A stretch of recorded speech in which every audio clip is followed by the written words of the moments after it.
Luego ya sabíamos que está en la ciudad de Guayaquil, los primeros casos, luego en Machala, luego en la provincia del Oro, luego en Pichincha, se iba acercando a la ciudad de Riobamba y había muchos criterios de riobambeños a través de las plataformas digitales que solicitaban que al municipio, en este caso al alcalde, tome acciones para un mejor cuidado y que tengan un mejor protocolo de cómo están llegando los ciudadanos que vienen al Cantón Riobamba. Nada de eso se hizo. ¿Usted cree, arquitecto, que se podía haber hecho algo antes que lleguen los primeros casos aquí a la ciudad de Riobamba? Por ahí iniciamos, arquitecto. Bueno, buenos días. A ver. Sí, le escuchamos. La pandemia, la primera cosa es que no es verdad que nadie estuvo preparado. Eso no es verdad. Eso no es verdad por la simple razón de que esta pandemia es como la crónica de una muerte anunciada. Es algo que ya se sabía desde hace años atrás.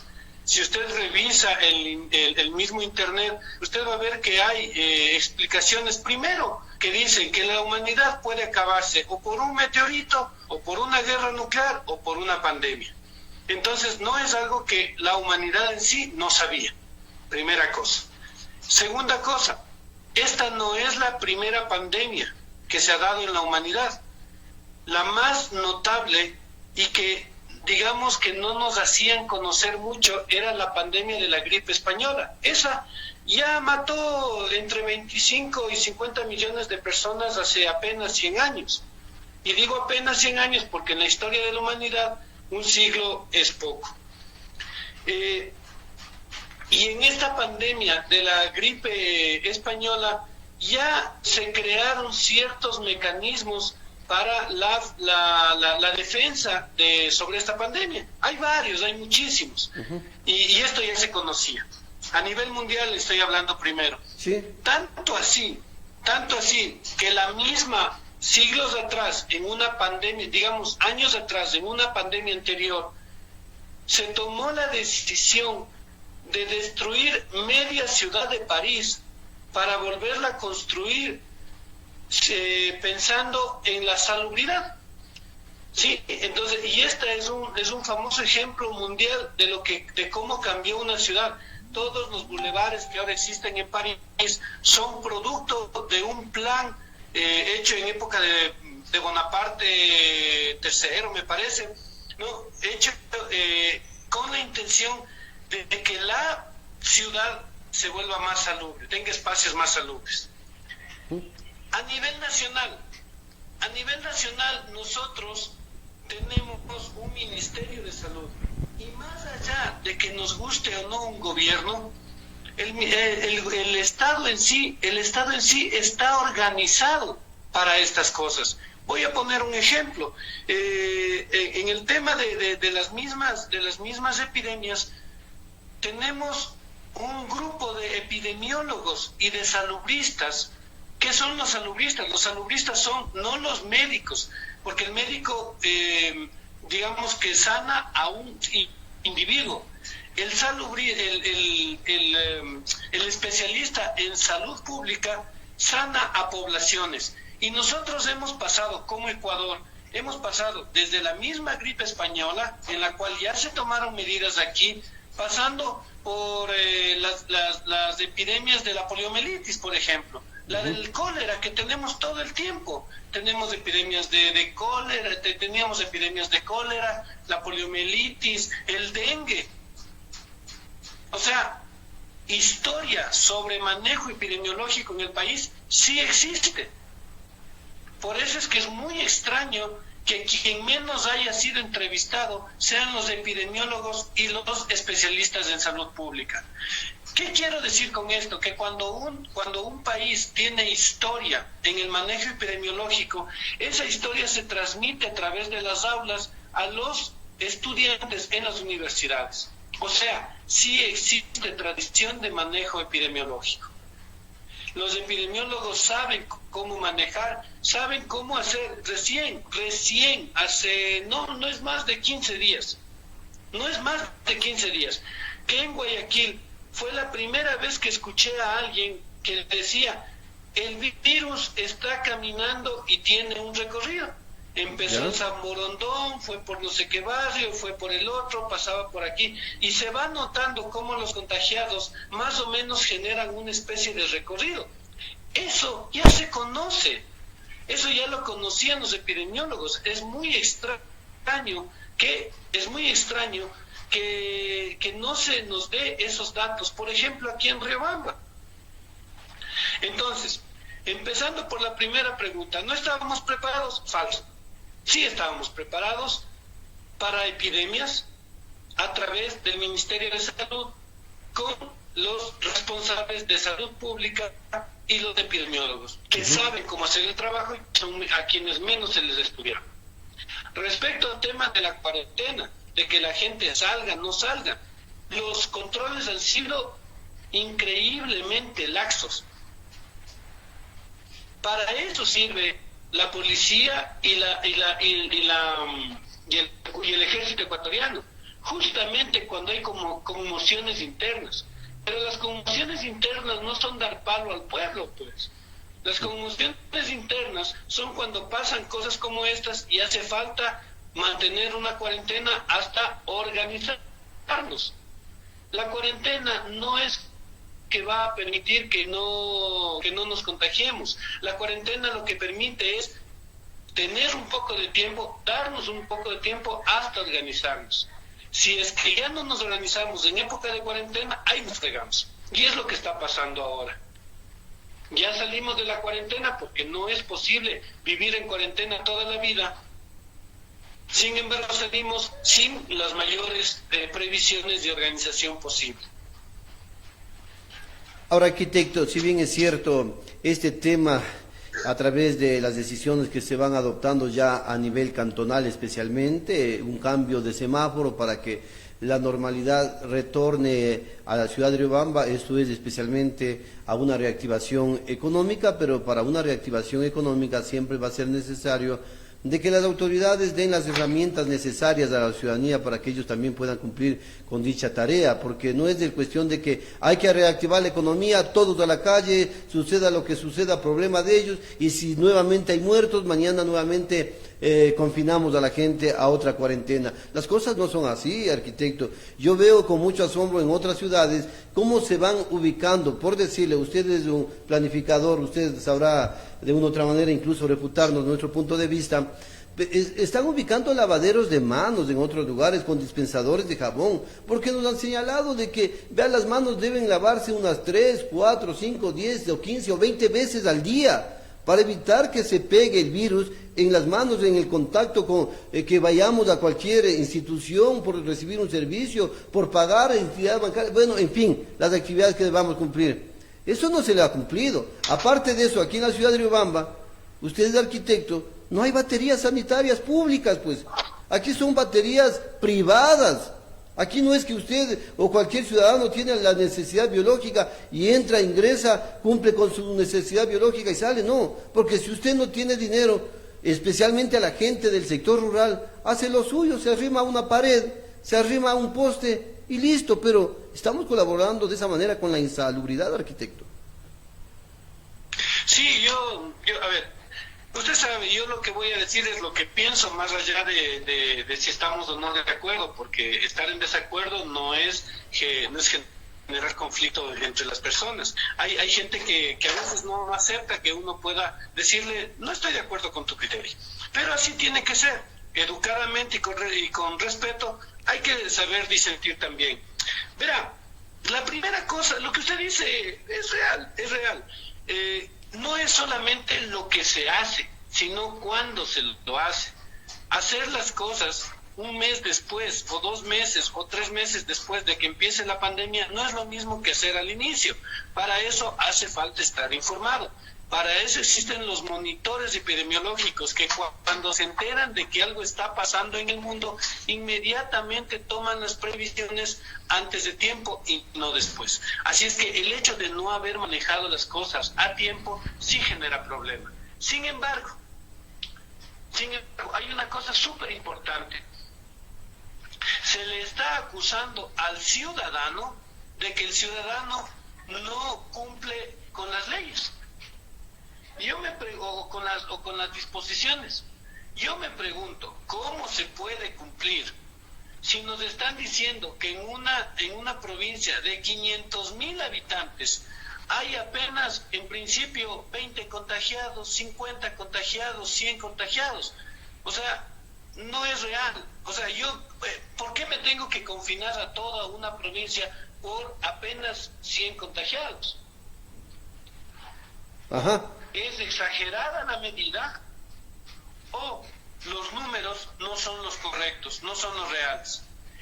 Voy a hacer el cálculo. Yo hacía un cálculo cuando estábamos con 100 contagiados y prefiero poner ese número porque es un número que es fácil de recordar. Con 100 contagiados se pronunciaban 25 fallecidos. O sea, la cuarta parte de los contagiados declarados fallecidos. Chuta, o sea que la mortandad es brutal, el 25%. Imagínense. Y eso no es real. Aquí, ¿y eso qué nos lleva a pensar? Nos lleva a pensar o que somos genéticamente predispuestos a morirnos de esto para que se nos muera la cuarta parte de la población, o si hacemos el cálculo desde los fallecidos hacia los contagiados con el 5%, estamos hablando de un número mucho mayor de contagiados. ¿Sí? Ajá. Sí.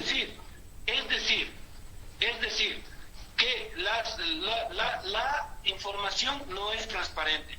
Al no ser transparente, al no hablar de la real dimensión del problema, ahorita, 500.000 habitantes, después de 3 meses, seguimos hablando de que estamos alrededor de los 500 contagiados, en una provincia de cerca de 500.000 habitantes. ¿Sí? O sea, el 0,005%. ¿No? Sí, así es el cálculo. Obviamente, los cálculos. Ajá. Es decir, y luego, por otro lado, vemos que compran sumando entre todo, casi 1 millón de fundas para fallecidos. ¿Qué es lo que está pasando? O sea, o están calculando mal, o nadie está organizando a nivel nacional, o no nos están diciendo la verdad. Vemos que nos dicen que no hay problema, pero que igual se están construyendo tumbas en el cementerio. No sé. Algo me dice que no nos están diciendo la verdad. Si no tenemos la verdad, es difícil generar conciencia.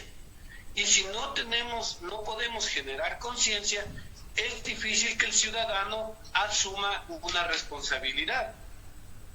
Vean, enciérrense en las casas, pero hay 100 contagiados y solamente hay 10 muertos. O sea, ¿por qué encerrarme con 10 fallecidos? No llego a entender. ¿Ok? Entonces, necesitamos más transparencia en cuanto a la información. Tercera cosa, el tema de las decisiones. Mire, para mí, yo me sorprendo porque escucho muchos análisis de gente muy inteligente, de gente muy versada, gente muy sabia que dice lo que se debe y lo que no se debe hacer, pero nadie dice una cosa que es simple, el tema de cómo activarnos y aislarnos al mismo tiempo. O sea, lo que necesitamos es una barrera física. Nos ponen las mascarillas, nos ponen una cosa, otra, sí. Pero hace poco nomás presentamos una pequeña propuesta, una cosa muy simple. Las tiendas deberían tener una mampara de vidrio, de lo que sea, con un torno por donde pasar los productos. Es decir, que la gente no entre a los negocios. De esa manera, los comerciantes no van a tener la posibilidad de contagiarse porque están corchados por una mampara de vidrio. Claro. Y al mismo tiempo pueden vender. Eso se podía hacer desde el primer día. Una ordenanza declarando que para que funcionen los negocios se necesite una mampara que pueda aislar físicamente al dependiente del cliente. De esta manera se podían abrir los locales casi que desde el primer día. No será tanto porque obviamente hacía falta un tiempo de reflexión, pero no tampoco después de 3 meses. Y ahora están abiertos todos los locales. Segunda cosa, el tema del transporte público. El tema del transporte público. Ya ponen que se deben sentar una persona pasando un asiento, que no deben estar parados, etcétera. No sé si usted se ha ido por los buses. Sí, sí. Pero los buses no es que están cumpliendo la norma al 100%, ni mucho menos, porque la gente necesita transportarse. ¿No? Entonces, ¿por qué pasa esto? Porque se sigue cobrando, los señores transportistas siguen cobrando por pasajero, por lo tanto, necesitan meter más pasajeros para poder llevar el mínimo posible a su casa, o el máximo, como sea. No es un tema de concientización, sino es un tema de economía. Cuando se podría el municipio generar los mecanismos para que los transportistas cobren por circuito, de tal manera que no le importa al transportista llevar más o llevar menos. Lo que sea importante es que generen circuitos por toda la ciudad, o sea, un sistema de transporte eficiente que lo pague el municipio, pero que el ciudadano pueda comprar las entradas, los tickets para subir el transporte de alguna manera. Eso se puede hacer y hemos tenido todo este tiempo para poder implementar algo así. Y ojo, que este estado de excepción te da un montón de posibilidades de generar reglas y de organizar a la sociedad. O sea, voy a otra cosa, el comercio informal. Con todas las restricciones de circulación que nos pusieron desde el COE nacional, lo que se podía hacer ahora era organizar el comercio informal. ¿Cómo lo organizas?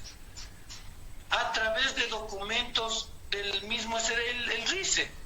Hacer que los informales saquen un RICE y se conviertan en formales, y de esa manera poderles dar un permiso para que un día salgan unos, otros días salgan otros, casi que desde el primer día.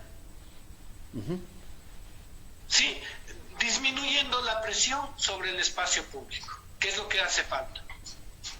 El tema de los lavabos.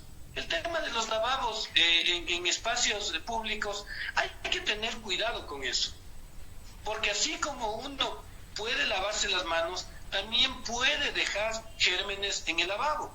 Y siendo que es agua, y siendo que es... No, también hay que tener mucho cuidado. Entonces, no es cualquier lavabo. Asimismo, como no es cualquier sustancia que se bote en las veredas para con humo para desinfectar un sector. Quizás está bien una vez, pero yo cuando veo que todos los días pasan, no todos los días, no, pero muy seguido, ¿no? Pasan por aquí botándome ese humo hacia dentro de mi jardín, donde tengo un huertito, ya me preocupo. Yo esas plantas no sé si las vaya a comer, porque quién sabe qué más. Porque además, nuevamente, la información, no nos dan la información adecuada como para saber si es que eso es tóxico, no es tóxico, qué mismo es, qué están echando, en qué medidas. O sea, uno de los datos, uno de los temas importantes es, repito, que nos den la información. Tema de la ciclovía. Ciclovía, una maravilla. O sea, yo feliz con la ciclovía. No sé por qué se demoraron tanto. Digo, son de esas cosas buenas que suceden con esta cuarentena, que ya se hayan, por lo menos, imagínense lo que es romper el toque duro de pensamientos en los cuales niegan completamente el sistema a través de ciclovías. Entonces, que esto suceda, que se haya dado la ciclovía, yo feliz y contento. Pero el otro día tomé fotos, ¿no? Y tomé videos porque me fui a dar una vuelta a ver cómo estaba esa cosa, y subí una foto al Facebook, y en esa foto puse: qué bueno que haya la ciclovía, pero también me hacían falta cosas como parqueaderos para bicicletas. No tenía dónde parquear. Inmediatamente salió alguien del municipio, alguna persona, un ciudadano que de cualquier manera me cae muy bien y todo, pero salió alguien del municipio y me dice, oye, no puedes esperar que se cosa. Enseguida se puso en un plano a la defensiva. Sí, ya. Sí, y ese es el problema.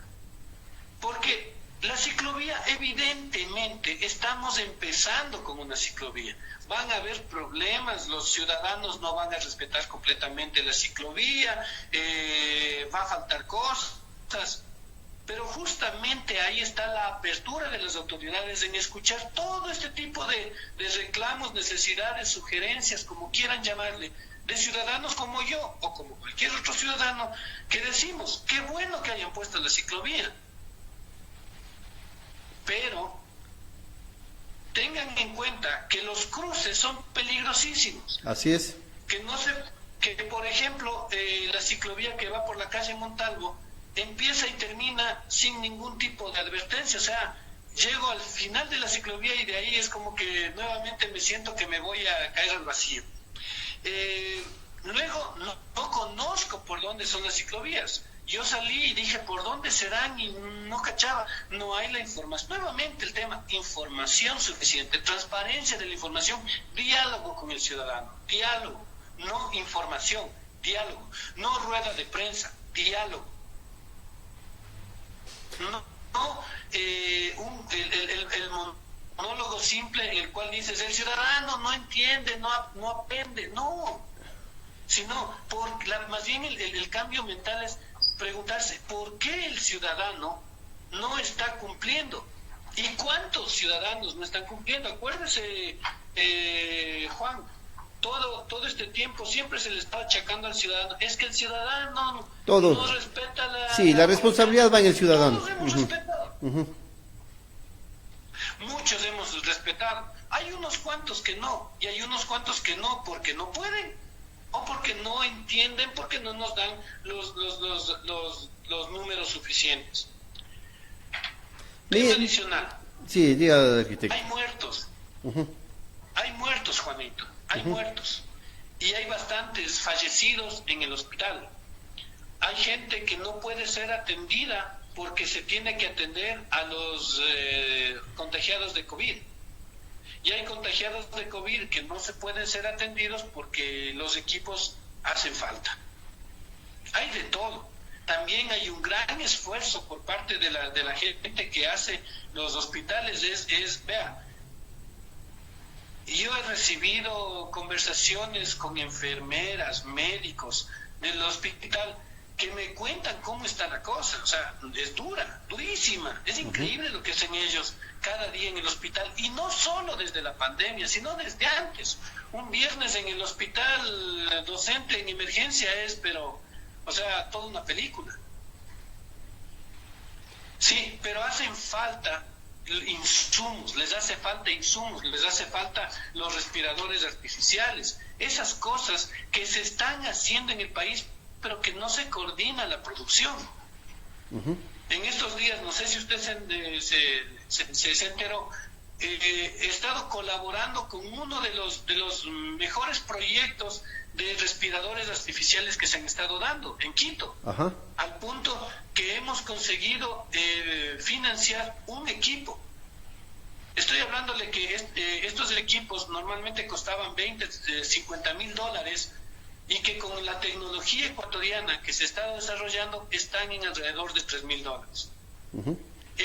Hemos financiado desde acá, porque en Quito mismo tampoco es que haya el apoyo suficiente.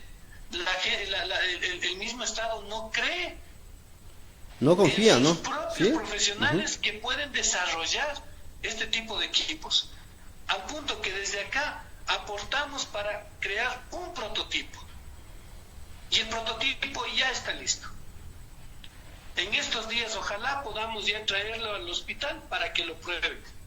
Y una vez que lo prueben, ya está aprobado, no hay pruebas allá hechas en Quito, pero para que lo revisen, más bien dicho acá, y puedan ver si es que realmente les interesa ese equipo. Y ojalá podamos de alguna manera conseguir que haya más posibilidades de sobrevivir para quienes les afecta mucho el coronavirus, para las personas que se sienten, que digamos tienen síntomas más fuertes. Pero eso no es algo que se debe hacer después de 4 meses. No, por supuesto. Uno como ciudadano medio ha conseguido alguna cosa, pero las autoridades tienen que hacerlo así violento. Por supuesto. Y rápido.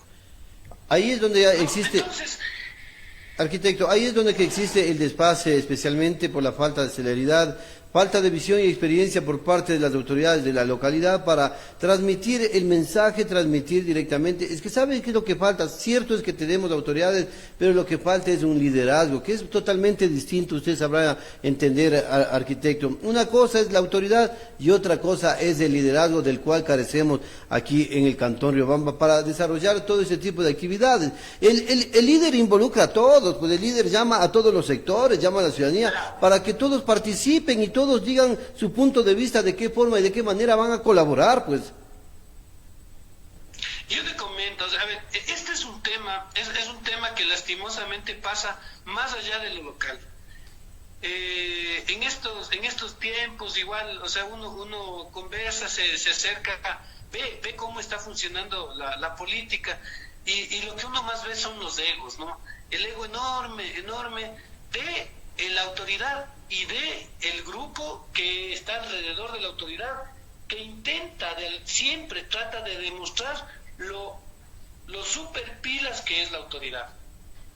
O sea, es un tema de defender ese liderazgo del gran prohombre, del gran personaje, que bestia, sin él no podemos, cosas así, cuando no es así. Una de las cosas que más han faltado yo digo en esta ciudad porque es donde vivo, pero probablemente en muchas, en todas las ciudades quizás del país, o en casi todas, es el involucramiento absoluto de la sociedad civil, de los ciudadanos, en la pandemia. Por ejemplo, si necesitamos que se informe al inicio, no 3 meses después, al inicio, que se informe a la ciudadanía, inmediatamente convoco a las organizaciones sociales. ¿Qué significan organizaciones sociales? Significan las empresas. Usted sabe, en las empresas es un gran punto para comunicar a los ciudadanos. Llamo a los empresarios, digo, por favor, comuniquen a sus empleados esto y esto.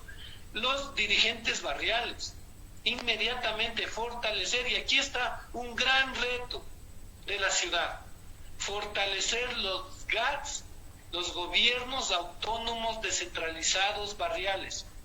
Este es el gran reto de la ciudad. ¿Que no lo hacen? No sé, quizás porque luego hay que darles presupuesto. Pero ahí están los retos en los barrios. Fortalecer los gobiernos autónomos descentralizados. A través de ellos se hubiera podido informar y concientizar y controlar inclusive que se cumplan las disposiciones de las autoridades. Están los gremios. ¿Cuánto caso se les ha hecho a los gremios? Los gremios son poderosos, a pesar de toda la debilidad que tienen por falta de presupuesto. Los gremios convocan, los gremios acercan y hacen gremio, pues hacen grupo, y a través de ellos se puede dar información sobre normativa. El gremio de los comerciantes, o sea, coger a los comerciantes para que a través de ese gremio se pueda dar las pautas de manejo de la crisis. Es decir, trabajar con la ciudadanía. ¿Y eso qué significa? Pero ¿por qué no se lo hace? Entre muchas otras cosas, porque se tiene miedo que se le quite protagonismo al líder.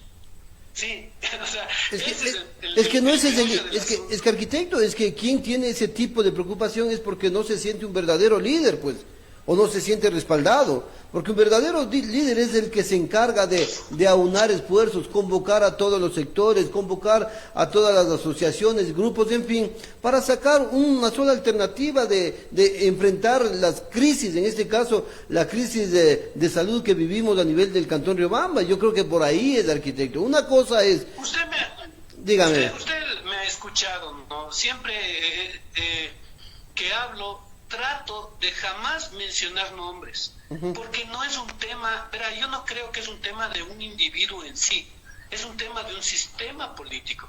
Es un sistema político que tiene la tradición del gran líder, desde Eloy Alfaro, pasando por Velasco Ibarra, pasando por Roldós, que en paz descanse, y todo lo demás. O sea, siempre estamos a la espera del Cristo Salvador.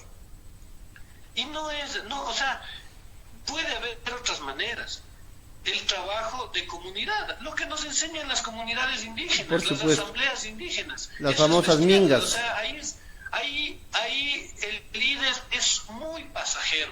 No, viene un líder, estoy hablando de las asambleas, no hablo de los partidos políticos indígenas, que eso es otra cosa. Estoy hablando de las asambleas, en donde un muchacho joven es líder de la asamblea por un año y luego le cambian. Lo reemplazan inmediatamente, de tal manera que nadie se siente taita Diosito queriendo resolver el mundo. No, es un tema de, vea, nos bajamos el nivel, somos menos, somos más iguales entre ciudadanos y no hay el gran prohombre. De esa manera se puede conseguir que apoyen todos, y hasta para que no se cansen tanto. Pero yo digo, yo estoy seguro que las autoridades están, y lo sé porque algunos amigos funcionarios también dicen que estamos ahí, que no avanzamos más, pero claro que no avanzan. Y yo les creo, seguramente están sacándose el aire. Claro que no avanzan, pero ¿por qué no avanzan? Porque no se anclan en colaboradores ciudadanos. Somos 250,000. De esos 250,000, sí ha de haber unos 1,000 que quieran estar ahí apoyando a través de los barrios, a través de las cosas, ¿no? A mí mismos, a mí no me paran bola, porque simplemente creen que cualquier cosa que yo diga es para ir en contra, cuando no es así. Yo vea, hoy día, ayer, en esta semana, mejor dicho, que vi lo de la ciclovía, con todos los reparos que se puedan tener a lo que está hecho, ¿cómo no estar contento de que al fin se haga esa ciclovía? Pero mira, arquitecto, todo puede salir de la mejor manera siempre y cuando se planifique con la gente, con el ciudadano, con el común de los habitantes de este cantón Riobamba, que ellos en muchos de los casos conocen más las necesidades de su sector, más las necesidades de su barrio. Son las 8 de la mañana con 57 minutos. Nos restan 3 minutos, arquitecto, para finalizar esta entrevista. Por favor, seamos un poco más puntuales en los casos que estamos requiriendo. Los ciudadanos requerimos de que, vea, yo entiendo, nosotros hemos estudiado el tema, especialmente lo que es la filosofía, sociología, en fin, todo lo contemporáneo y lo que fue anteriormente, y sacamos una conclusión de que el líder no es el que va adelante, el que se pone al frente, el que dice yo llevo todo eso. El líder es el que se pone detrás del grupo para que nadie se quede, para todos empujar para salir adelante. Y hoy por hoy, aquí en la ciudad de Riobamba vemos de que incluso, especialmente la gente muy involucrada al municipio, señalan, especialmente en plataformas digitales, que el único que ha trabajado en Chimborazo es el alcalde de ahí. No hay prefectos, no hay gobernadores, no hay concejales, no hay dirigentes barriales, no hay dirigentes gremiales, no hay nadie. Entonces yo creo que el líder es el que debe embarcar a todos ellos y sacar una sola propuesta y trabajar en este momento por cuidar la vida. Juanito, sí, dígame. Hay diferentes formas de liderazgo. Hay a los que les gusta, tienen el grupo y protegen una imagen endiosada de una autoridad, y hay quienes intentan también que las cosas se hagan en comunidad. Créanme, en la ciudad hay mucho liderazgo, mucha gente que está haciendo cosas más allá de las autoridades. Más allá, hay gente que ayuda a las familias que no tienen recursos, hay gente que ayuda a los emprendedores, hay gente que conversa con yo, por ejemplo, cojo y publico muchas veces sobre los negocios que están, como tengo una página de Facebook con algunos seguidores, trato de ayudar, o sea, y eso veo por ahí unos abogados que intentan plantear ideas al gobierno central. Se ha generado el COE ciudadano, no uno, sino varios COE ciudadanos, y están ahí, pero que no salen a la palestra de los medios de comunicación. Sin embargo, están ahí. Ojalá en algún momento la autoridad logre en la heterogeneidad, sabiendo temprano, esos pequeños líderes podrían volverse sus competencias. Sabiendo eso, con toda la generosidad del mundo, y ojalá las autoridades en algún momento les den el espacio a estos ciudadanos para que se pueda ver lo que cada uno va haciendo en la ciudad. Créame, la ciudad sigue caminando y los ciudadanos siguen emprendiendo. Se están buscando la vida, más allá de lo que haga o deje de hacer el gobierno. Doctor, arquitecto, para finalizar, lo que pasa es de que hay políticos inmaduros que si sale una idea, sale una propuesta de algún ciudadano, lo ven como enemigo. Lo ven como enemigo, arquitecto. Eso es. Así es. Le ven como enemigo y a este enemigo hay que cerrarle, a este enemigo hay que atacarle, lo que él diga, aquí no tiene. Arquitecto, quiero agradecerle por esa gentileza, por haber aceptado este diálogo con su informativo Transparencia. Habrá más oportunidades de poder dialogar estos temas de ciudad. Arquitecto, le dejo en la parte final. Dios le pague, muchas gracias por la invitación. Ciudadanos, no se sientan menos, no es que somos irresponsables ni nada, hay unos pocos, la mayoría somos buenas personas y estamos asustados y tratamos de salir adelante, y esa es la idea que debemos tener siempre, así nos quieran hacer creer lo contrario. Un abrazo, muchas gracias por el tiempo que me ha dado. Muy bien, 9 de la mañana, una ligera